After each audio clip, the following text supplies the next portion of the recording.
नाम जप, सब कुछ इसी से प्राप्त हो जाएगा, विश्वास कर लीजिए। तो लोग पूछते हैं कौन सा नाम जप करें, तो पहली बात है कि जो आपके गुरु ने नाम दिया है वो नाम जप करो।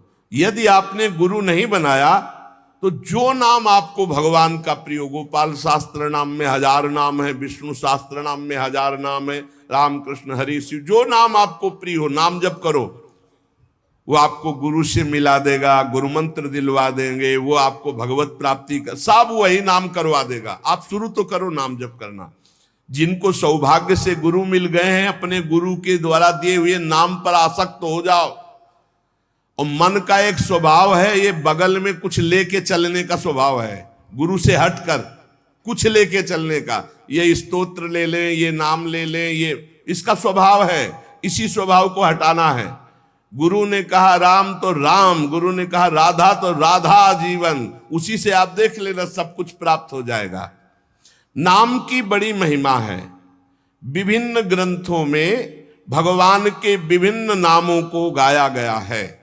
जो तुम्हें नाम प्रिय लगे या जो गुरुदेव ने दिया है। 38 शास्त्र नाम तो हमारे पास है। भाई जी महाराज श्री हनुमान प्रसाद पोद्दार जी कहते 38 शास्त्र नाम तो हमारे पास है, 38 सहस्त्र नाम। और भगवान के अनंत नाम हैं। सभी भगवान के नाम समान बलशाली हैं, पर विशेषता होती गुरु प्रदत्त नाम में। जैसे गोस्वामी जी को राम नाम सर्वोपरि, चैतन्य महाप्रभु कृष्ण नाम सर्वोपरि, हरिवंश महाप्रभु राधा नाम सर्वोपरि, कोई हर्ज नहीं। उसी एक परम तत्व के अनेकों नाम हैं, जिसको जो प्रिय लगे खूब पकड़ लो उस नाम को जोर से, बार बार उसे जपो। राधा राधा राधा राधा राधा, अब 2 घंटा जपा, इसके बाद दे दिया पूरे विश्व को, धन्य हो जाए हमारा विश्व, हो गया। क्योंकि आपका भजन उतना जाकर समाज को सुख पहुंचाएगा। इसलिए गुरु मुख से ही नाम जपना चाहिए। अगर नहीं है तो आप देख लो, कोई न कोई संत के मुख से वो नाम तो निकला ही है। राम कृष्ण हरि, जो भाई जी महाराज कह रहे हैं 38 शास्त्र नाम तो हमारे पास रखे हुए। तो जो भगवान का नाम निरंतर रटते उनमें दिव्य शक्ति जागृत हो जाती। जैसे 2 लकड़ियों के बार बार घर्षण से अग्नि उत्पन्न हो जाती शक्ति। देखो ना, 2 पत्थरों को आप रगड़िए तो उनमें चिंगारी पैदा हो जाएगी। तो दिव्य चिदानंद में नाम जब हमारी जिह्वा पे रगड़ होती है तो उसमें ऐसी महान शक्ति जागृत होती। ज्ञान भक्ति वैराग्य विपत्ति दुख का नाश सब। देखो गोस्वामी जी सरल भाषा में कह रहे हैं, राम नाम मणिदीप धरि जीह देहरी द्वार, तुलसी भीतर बाहरहु जो चाहस उजियार। यदि हृदय में और जगत में भी लोक में मंगल चाहते हो तो अपनी जिह्वा रूपी देहरी पर, जो भीतर और बाहर दोनों को मंगल करेगी, नाम विराजमान कर लो। गोस्वामी जी को प्राण प्रिय है 2 अक्षर राम, ऐसे प्राण प्रिय है हमारा 2 अक्षर राधा। जिह्वा पे विराजमान कर लो, लोक परलोक सब मंगल को प्राप्त हो जाएगा। जो संसार में नाम जब कर रहे तो उनको ऐसा ज्ञान हो जाता है, जैसे गोस्वामी तुलसीदास जी कहते हैं, मैं तो ही अब जान्यो संसार, बानी न सकई मोहि हरि के बल, प्रगट कपट आगार। मैं तो ही अब जान्यो संसार, ए संसार मैं जान गया तुझे। संसार अब तू कपट का आगार कभी मुझे बांध नहीं सकता, क्योंकि मेरे पास भगवान नाम जप के प्रभाव से वो ज्ञान हो गया, वो ज्ञान हो गया कि अब तो मुझे नहीं बांध सकता। सर्वत्र भगवत दर्शन, तीसरी बात आई। पहला आया अपने इष्ट के अनन्य, दूसरा कैसे हो तो बोले निरंतर नाम जप करो, और तीसरा सर्वत्र भगवत दर्शन। ये सर्वोत्तम बात है। चाहे वो चांडाल हो, पशु हो, पक्षी हो, जड़ हो, चैतन्य हो, जहां तुम्हारी दृष्टि पड़े तो उसमें देखने की कोशिश करो, इसमें भगवान श्री हरि विराजमान है। सकल जग हरि को रूप निहार, हरि को रूप निहार। हरि बिनु विश्व कतहु को नहीं, ये मिथ्या भ्रम संसार। सकल जग हरि को रूप निहार। जैसे दूर से पड़ी हुई रस्सी सांप दिखाई देती है, न सांप पहले था ना बाद में रहेगा, बीच में भास रहा है, और बीच में है रस्सी, भास रहा है सांप। ऐसे ही ये संसार पहले नहीं था, बाद में भी नहीं रहेगा, बीच में भास रहा है, और है श्री कृष्ण, है प्रभु, और भास रहा है संसार। तो सकल जग हरि को रूप निहार। हरि बिनु विश्व कतहु कोऊ नहीं, ये मिथ्या भ्रम संसार। ये झूठा भ्रम हो गया, ये स्त्री है, पुरुष है, जड़ है, चैतन एकमात्र भगवान बना हुआ है। अलख निरंजन, जो हम देख नहीं सकते, अलख लख नहीं सकते, वो अलख। और निरंजन जो त्रिगुणातीत मायातीत है, वो साक्षात सामने बैठा हुआ है। अलख निरंजन सब जग व्यापक, सब जग को आधार। सकल जग हरि को रूप निहार। अब गूढ़ बात, नहीं आधार नहीं को हरिमा।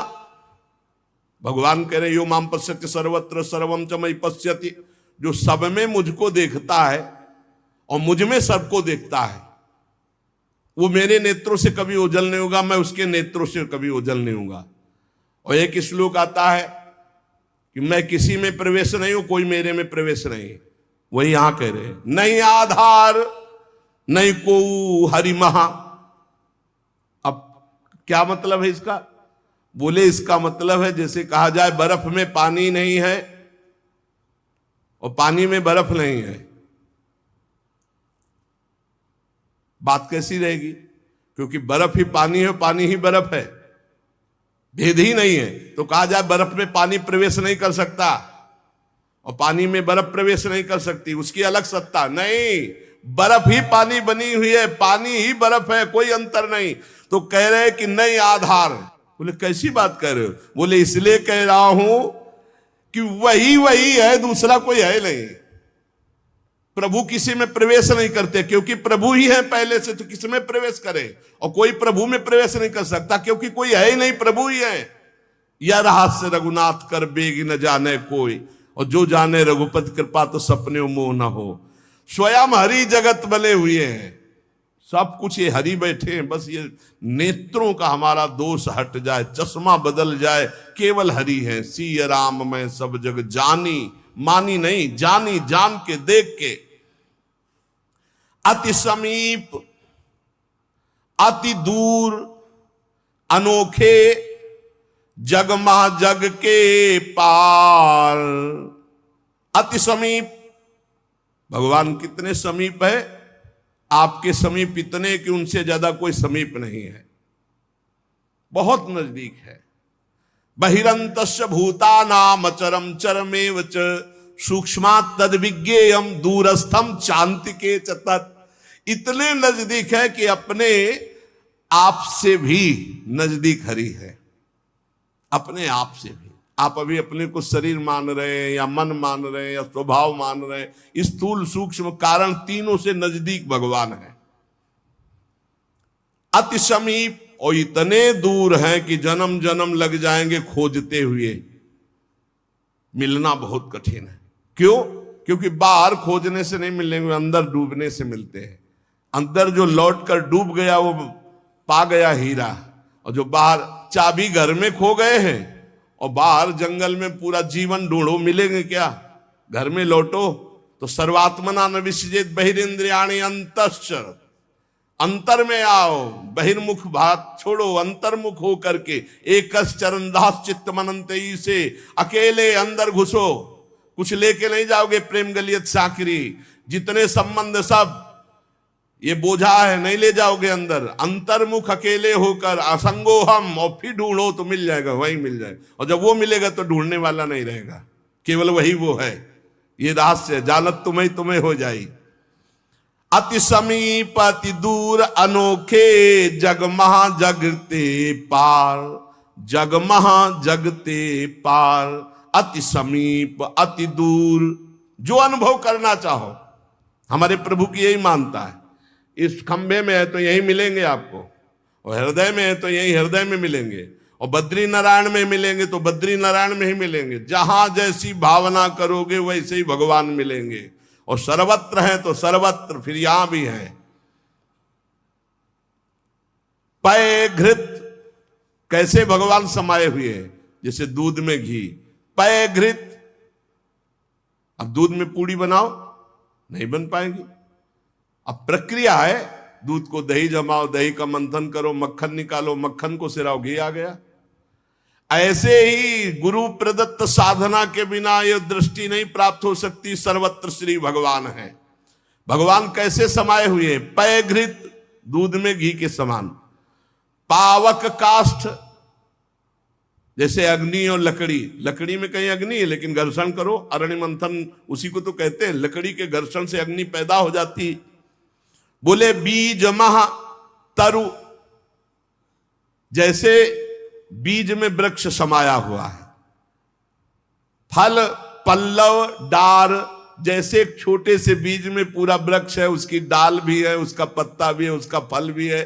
लेकिन उसको जब आप भूमि पर प्रक्रिया से गाड़े, बीज अंकुरित हो, तब आपको यह अनुभव में आएगा। तिमि हरि व्यापक अखिल विश्व महा, आनंद पूर्ण अपार। आनंद समुद्र भगवान ही सब रूपों में व्याप्त है।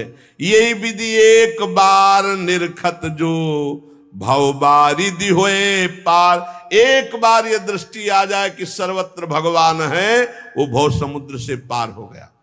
पर इस दृष्टि में बड़ा धैर्य की जरूरत है, क्योंकि जहां आपकी दृष्टि हुई तहां माया अपना रंग शुरू कर देगी। सुख दुख लाभ हानि, चिरजीवन मृत्यु, मान अपमान, जो सभी तुम्हारे खेल, सभी में भरे तुम ही मेरे भगवान, वो देख सकता है। जब देखने चलोगे ना भगवान को, तो ये द्वंद अपना आक्रमण करेंगे। कभी सुख फंसा लेगा, कभी दुख, कभी लाभ, कभी हानि, कभी मृत्यु का भयावा, कभी मान, कभी अपमान। जो इन सब में भगवान को देखता है वही निकल पाएगा। बड़ा कठिन है जब कोई अपमान करे उसमें भगवान देखे। बड़ा कठिन है जब कोई मारने आवे, कोई कहे आओ भगवान मार दे आके। ऐसा बड़ा कठिन है। कोई हमें गाली दे, हानि करे, तिरस्कार करे, हम उसमें भगवान देखें, लेकिन है भगवान। बहुत कठिन है। भगवान एक ऐसी स्थिति दे तभी होता है, नहीं तो ऐसे। अब नामदेव जी ने जब कुत्ते में भगवान को देख लिया, भूत में भगवान को देख लिया, तो एक भगवान से सख्य भाव से बात करने लगे। एक दिन कहा, विठ्ठल भगवान, पांडुरंगा, आपकी कृपा से अब मैं सब में आपको पहचान लेता हूं। भगवान ने कहा सही। बोले आप किसी भी रूप में छुपो, अब हम आपको पहचान लेंगे। भगवान मुस्कुरा दे। बातचीत करते थे भगवान पांडुरंगा जी, विठ्ठल भगवान। थोड़ी देर में विचार आया कि मंदिर में बैठ के भजन करने से बड़ी भीड़ हो रही, लोग आ जा रहे हैं, विक्षेप पड़ता, मंदिर के पीछे चलते हैं। अभी तक विचार नहीं आया था। अब मंदिर के पीछे जाके जो भजन में लगे, कीर्तन में, सो देखा कि 10 बच्चे आ गए, कबड्डी खेलने लगे। यहां बड़ा विक्षेप, चलो नदी किनारे चलते हैं। तो नदी किनारे जाकर कीर्तन करने लगे। अभी कीर्तन शुरू ही हुआ था कि वहां बैलगाड़ी से तंबू कनात उतरने लगी, हो हल्ला शुरू हो गया। तो उनके नजदीक दूर से गए, बोले यहां भजन करने आए थे, यहां भी उपद्रव शुरू किया। तो उसकी पत्नी गड़ासा लेके निकली। बोले हम भोजन की व्यवस्था भगवान ने कर दी है, मिल गया है, काट के अभी हम बनाते हैं, हम सब लोग खाते हैं। नामदेव जी ने कहा यहां तो मरने वाला प्रोग्राम शुरू हो गया, ये कौन लोग है जो हमें काट के खाएंगे। गड़ासा लेके दौड़ी नामदेव जी की तरफ। पति ने कहा तुम चिंता मत करो, दूसरा गड़ासा लेके वो दौड़े। अब वो नामदेव जी ने भजन तो फिर भी हो जाएगा जो जिंदा रहेंगे, और भागे मंदिर की तरफ। और सांस, और जैसे जैसे भागते पीछे से पकड़ पकड़ अब पकड़ा पकड़। जब नगर में प्रवेश किया तो वहां देखा कि कोई ने, फिर मंदिर में गया, कहा हाँ। विठल भगवान ने कहा क्या हो गया? बोले प्रभु बस 5 मिनट अगर हम चूक जाते। भगवान ने कहा क्या हो गया? बोले प्रभु ऐसा ऐसा घटना घटी, पता नहीं किस देश के वो लोग थे कि वो कह रहे थे लाओ काट के खाते हैं, और वो दौड़ पड़ी उनकी पत्नी। फिर वही बोले पहचाने नहीं क्या? बोले प्रभु पहचानना क्या है, वहां इतना बड़ा गड़ासा ले। बोले रुक्मिणी जी वो थी और मैं था, और कौन था? और कोई दूसरा थोड़ी था। बोले अगर मैं छुपना चाहूं तो तुम मुझे पहचान। बोले प्रभु प्रभु सोई जाले जी देव जलाई जालत तुम्हें तुम्हें। भगवान ये कभी अहंकार न कर ले कि मैं बड़ा भगत बन चुका हूं, सब में भगवान देखता हूं। ऐसा रूप लेके आएंगे कि समझ ही नहीं पाओगे।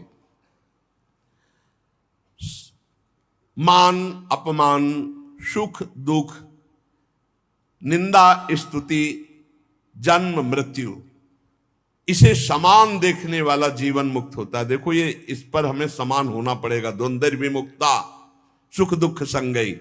क्या देखना होगा? सभी मेरे प्रभु के खेल हैं, सभी में प्रभु भरे हुए हैं, और प्रभु का पावन स्पर्श हमें प्राप्त हो रहा है। इससे मिलता मुझे सर्वदा, सब में सुखद तुम्हारा स्पर्श। अता नहीं हो पाते मन में कभी सोच उद्वेग अमर्ष। चाहे जैसी परिस्थिति हो, बहुत आनंद रहता है यदि भगवत भाव में रहोगे। जगत भाव में तो कैसे भी रहो दुख ही दुख है, भगवत भाव में बहुत आनंद। बोले जब कोई पीटता है, अपमान करता है, तो मुझे ये दिखाई देता है मेरे हरि है स्पर्श कर रहे हैं, आपके महान पावन स्पर्श का ये प्रेम। जब हम सर्वत्र भगवान देखते थे, दुख नाम की चीज और भगवान का वास्तविक स्पर्श प्राप्त होता है। कभी अनुभव करना, अगर अपमान हो और उस समय आप भगवत भाव में हो, तो अपमान भी आपको और भाव वृद्धि करके रुलाने वाला बन जाएगा, प्रभु के प्रेम में रुलाने वाला। किसी अवस्था में भी होती नहीं अशांति, नहीं उर्दाह, हंसमुख सदा दिखता प्रभु का, नित्य नवीन पूर्ण उत्साह। दृढ़ विश्वास हो जाता है, इसलिए अशांति नहीं होती। एक दिन एक सन्यासी संत विचरण कर रहे थे, तो कुछ उद्दंड लोगों ने सोचा कि कुछ अर्थ होगा, पर उनको ये पता नहीं था कि ये सन्यास के नियम से जो चलते हैं उनके पास अर्थ नहीं होता। वो कभी धन का स्पर्श नहीं करते, नहीं, जो सन्यास धन का स्पर्श नहीं, काठ की स्त्री का भी स्पर्श नहीं। बड़ा नियम, सन्यास धर्म का मतलब ही होता साक्षात नारायण स्वरूप। अब उन्होंने उनके झोला देखा तो उसमें वही गीता आदि शास्त्र और तो कुछ निकला नहीं, तो बड़ी गुस्सा लगी, ईंट से उनका सर फोड़ दिया, खून खून ऐसे, और वो फोड़ के, ऐसे बड़े निर्दयी लोग होते हैं। वहीं से एक डॉक्टर गाड़ी से निकले, देखा एक संत जो है घायल पड़े हैं, उठाया ले गए अपने अस्पताल में, टाका लगाया, दवाई और गर्म दूध पिला रहे थे। तो जो राज कर्मचारी पुलिस को भी सूचना की उन्होंने, तो पुलिस भी साथ वहां आई और कहा, डॉक्टर ने पूछा महाराज जी आप बता सकते हैं कि किसने आपका सर फोड़ा? बोले बता सकता हूं, पक्का मुझे याद है आपने। और वो तो बोले महाराज आप कैसी बात करते हो, हम तो पुलिस कर्मचारी का इनकी बात मत मानना, इस समय इनका दिमाग सही नहीं। बोले नहीं, मैं बहुत दिमाग सही बोल रहा हूं, तुम्ही ने मारा और तुम ही दूध पिला रहे हो, तुम्हारे सिवा और किसी ने नहीं किया। अब वो तो घबरा गए, बोले महाराज आप हमें फंसा क्यों रहे हो? बोले नहीं नहीं, तुम हमें नहीं फंसा सकते, तुम ही ले मारा। जब फिर वो डॉक्टर के ऊपर पुलिस वालों ने कहा महात्मा सही बोल रहे हैं, तो उन्होंने पुलिस वालों से कहा कि आप समझो मेरे भगवान ने वो रूप रखकर मुझे मारा और इस रूप में भगवान ही मुझे बचाए, तो भगवान ही तो है ना। तब डॉक्टर बचे। नहीं तो सिद्ध पुरुष अपनी भावना में बोल रहे, बेचारा फंस जाता। आप ही पीटने वाले हो और आप ही दूध पिलाने वाले हो, इसमें कोई अंतर। इसलिए किसी भी तरह उनके हृदय में अशांति या जलन नहीं होती। चाहे वो राम उपासक हो, शिव उपासक हो, कृष्ण उपासक हो, जगदम्बा उपासक, अपने इष्ट को सर्वोपरि मानना और किसी के भी इष्ट की निंदा न करना और उसको नीचा ना दिखाना, अपने लिए अपने इष्ट को सर्वोपरि मानना, ये भावना इतनी जोर की होनी चाहिए कि अपने इष्ट के सिवा और कुछ रह ही न जाए पूरी सृष्टि में। उत्तम के बस असमन माही, सपने हूं आन पुरुष जग नाही। एक बार गोस्वामी तुलसीदास जी वृंदावन आए, प्रातःकालीन वेला अपनी नित्य दिनचर्या करके निकले दर्शन करने के लिए। तो श्रृंगार में जिन ठाकुरों के दर्शन किए तो सब में मुरली, मोर मुकुट, ललित त्रिभंगी, पार्श्व में श्री राधा किशोरी। प्रणाम किया, कहा कहा कहूं छवि आज की, भले बने हो नाथ। नाथ आप ही हो, मुझे पता है बहुत सुंदर हो, प्रियाजू के साथ विराजमान हो, पर महाराज मेरे मन में पूर्ति नहीं हो रही, दर्शन की पूर्ति नहीं हो रही। जो प्यास है वो मेरी तृप्ति नहीं हो रही। मैं देख रहा हूं सांवले सलोने आप मेरे ही प्रभु हो, गोरी प्रियाजू आप मेरे ही हो, मुझे कोई संशय नहीं है, पर ये रूप हमारी तृप्ति का कारण नहीं। देख लो इष्ट निष्ठा, जबकि जड़ चैतन्य को सबका बोध है, गोस्वामी जी को।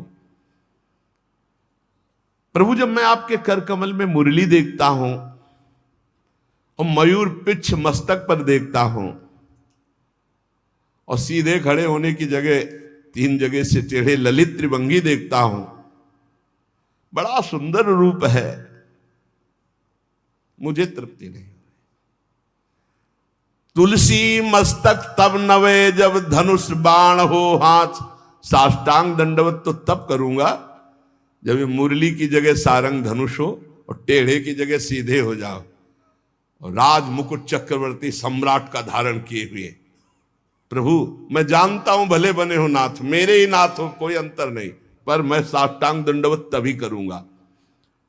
जिस मंदिर में जाते हैं वहीं प्रिया प्रीतम, तो वृंदावन है, यहाँ तो ढाक पात सब जगह राधा राधा राधा राधा, कृष्ण कृष्ण, ये तो प्रिया प्रीतम का महल है। तुलसीदास जी महाराज बड़ी एकाग्रता से विनय अंदर से किए।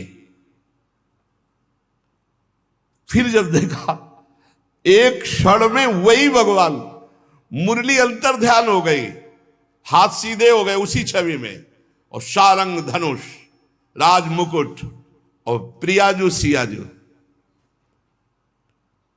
मुरली मुकुट दुराय के नाथ भय रघुनाथ, तत्काल सियाराम को साष्टांग दंडवत के जय जय प्रभु जय। इतने बड़े महापुरुष ने यह सिद्धांत स्थापित किया, यद्यपि प्रभु आप ही हो, कहा कहूं छवि आज की, भले बने हो नाथ, पर तुलसी मस्तक तब नवे जब धनुष बाण हो हाथ। ऐसे अपने इष्ट देव की निष्ठा होनी चाहिए। आप ही हो प्रभु, लेकिन नाथ हमारे हृदय को तृप्ति जब होगी जब हमारे रघुनाथ जी के रूप में आप दर्शन दो। ऐसे ही अपने एक प्रसंग आता है रसिक अनन्यमाल में, हरिदास जी उनका नाम, शायद हरिदास तुलाधार नाम था, जो जगन्नाथ जी के संतों के दर्शन के लिए यात्रा कर रहे थे, तो रास्ते में देखा एक गाय पर आक्रमण किया सिंह ने। रसिकानंद में चरित्र है। उन्होंने तत्काल संकल्प किया, मन वचन कर्म से यदि मैं भगवान का भक्त हूं तो मैं अपने सामने एक गौ हिंसा नहीं देख सकता। तो उन्होंने सिंह को कहा कि प्रार्थना है, रुक जाइए आप। भजन के प्रताप से सिंह रुक गया। भजन का बहुत बड़ा बल होता है। और कहा मुझे खा लीजिए, लेकिन गाय को नहीं खाने देंगे हम। आप कृपा करो, मैं ये नहीं कहता कि आप अपना पेट ना भरो, मांसाई से पेट भरो, लेकिन मुझे खा लो। सिंह ऐसी दृष्टि से मानो देखा, उनके हृदय में आया कि अच्छा मैं बूढ़ा हूं, तुम्हारा पेट नहीं भरेगा, तो मेरे जवान लड़का, बस मुझे कुछ समय दीजिए, मैं लौट के जाता हूं, अपने पुत्र को साथ लेके आता हूं, वो हष्ट पुष्ट जवान है और मैं, दोनों को खा लेना, गाय मत खाओ। भजन का बड़ा प्रभाव होता है। सिंह शांत हो गया, वो लौट के आया, अपने पुत्र से कहा मैं वचन दे के आया हूं सिंह को, वो गाय को खा रहा था, अब आप चलो और हम दोनों को वो खाएगा, उसका पेट भर जाएगा। ये देखो, धर्मात्मा पुरुष की संतान, उनका पहली बात तो पिता आज्ञा का पालन होगा, और दूसरी बात गौ रक्षा के लिए हमारे प्राण जाएंगे। आज हमारा जन्म धारण करना सार्थक हो गया, और पिताजी चलो, आगे आगे वो चलने लगा। जब वहां पहुंचे, प्रार्थना की, बिल्कुल वैसे सिंह बैठा था, गाय जा चुकी थी, प्रार्थना की मुझे खा लो और मेरे बेटे को खा लो। बड़ी जोर से गुर्राया सिंह, दहाड़ा, आंख मूंद के बैठ गए। थोड़ी देर देखा कि आक्रमण ही नहीं हुआ, तो जब देखा तो शंख चक्र पद्म गदा धारण की हुई भगवान नारायण, तो उनका अच्छा परीक्षा ली जा रही थी। प्रणाम किया और कहा प्रभु आप, और उदास हो गए। तो उनका तुम प्रसन्न होते हुए भी उदास कैसे हो गए? बोले प्रभु मेरे नेत्रों को बान पड़ गई है, निकस कुंज ठाढ़े भये, हरिवंश महाप्रभु के शिष्य थे, निकस कुंज ठाढ़े भये भुजा परस्पर अंश, श्री राधा वल्लभ मुख कमल निरख नयन हरिवंश। मैं जानता हूं मेरे ही प्रभु पर मुझे प्रसन्नता नहीं, अगर मुझे प्रभु प्रसन्नता देना चाहते हो तो उसे, वहां तत्काल जो शंख चक्र गदा पद्म धारण की हुई भगवान नारायण थे, अंतर ध्यान हो गए, वही तत्व है ना, तत्काल प्रिया प्रीतम के रूप में नेत्र शिर आ गए। एक प्रसंग आता है प्रियालाल ब्रज लीला के अंतर्गत, एकांतिक कोई वार्ता करना चाहते थे समस्त गोपी मंडल के मध्य में, तो अंतर्धान हो गए। पूज्य भाई जी से हनुमान प्रसाद पोद्दार जी ने लिखा है। अब सांकेतिक कुंज में जाकर लालजू विराजमान हो गए, प्रियाजू दूसरे मार्ग से उधर चली और गोपीजन दूसरे मार्ग से। गोपीजन वहां शीघ्र पहुंच गई और देखा लालजू ने कि गोपियां आ गई। अब क्या करे, तो दो भुजा बढ़ा ली। भाई जी ने लिखा ब्रज लीला के अंतर्गत, वही श्याम सुंदर है, पर दो भुजा बढ़ने का नजदीक गए, बस नेत्रों से प्रणाम किया और कहा हे भगवान नारायण हम पर कृपा करो, हमारे प्रीतम श्याम सुंदर मिल जाए, और आगे बढ़ गई। दो भुजा बढ़ा लेने से कोई प्रियता नहीं किसी गोपी के हृदय में, पर जब लाडली जो उस कुंज में प्रवेश की तो महाराज कोशिश करते रहे कि दो भुजा रख ले, लेकिन अंतर्धा महामाधुर्य रस प्रवाहिनी श्री स्वामिनी जी की दृष्टि, बस मुरली मनोहर द्विभुज। तो यहां अनन्यता, उपासक में जितनी अनन्यता आ जाएगी उतने इष्ट देव की समीपता का उसे अनुभव होने लगेगा। अब इस अनन्यता को हम कैसे प्राप्त करें, तो कह रहे नाम जप के द्वारा। भगवान नाम जप में इतनी सामर्थ्य है कि अन्य अन्य आश्रय, अन्य अन्य जगह जो गया हुआ मन है वो लौटकर अपने इष्ट में अनन्य हो जाएगा। दुख मरण दारुण में भी तुम मधुर दिखाते मोहन रूप, होता सब विस्मरण एक बच रहता चिन्मय मोद अनूप। जिसकी दृष्टि में भगवान रहते हैं उसको कभी दुख नहीं होता, वो हर स्थिति में अपने भगवान को देखता रहता है। छाए रहते सतत नित्य प्रतिदिक में परम शांति आनंद, हो चाहे कैसा भी कहीं मनोहर घोर कांड स्वच्छंद। चाहे घोर स्थिति हो या मनोहर स्थिति हो, हे मेरे प्रीतम आप ही उसमें विराजमान होकर के मेरे लिए आनंद मोद बढ़ाने वाला कार्य करते हो। भला कहीं पिटने वाला, विपत्ति, अपमान, निंदा, इससे कहीं मोद हो सकता है, लेकिन भक्तों को मोद होता है क्योंकि वो भगवान का विधान मानते हैं। इसलिए सभी दृश्य हैं, सभी तुम्ही लीलामय के अभिनय सुंदर, सब में तुम्ही नृत्य करते नित नट नागर ऋषि मुनि मनहर।